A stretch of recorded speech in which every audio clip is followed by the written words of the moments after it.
Hi friends, welcome to gifts of the nature. నెలలో ఈయన ఏం చేస్తున్నాడు అనుకుంటున్నారా? ఈయనైతే చేతులతో దడిమి వల ఏం లేకుండా జల్లలు అనేది పడుతున్నాడు.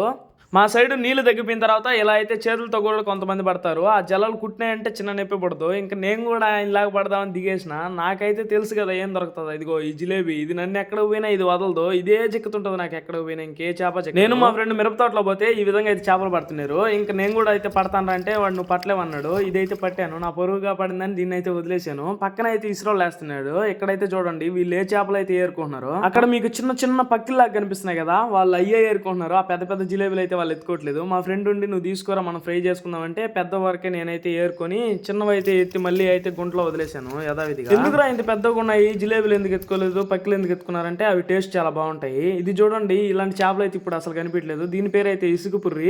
ఇసుక ఉంటది కదా, ఆ పక్కనే వారలే ఉంటది ఈ చేప అయితే. ఇదిగో వీళ్ళు ఈ పక్కల కోసం అనమాట వచ్చింది. మేమైతే జిలేబీలు తీసుకొని ఇంటికి వచ్చేసాం.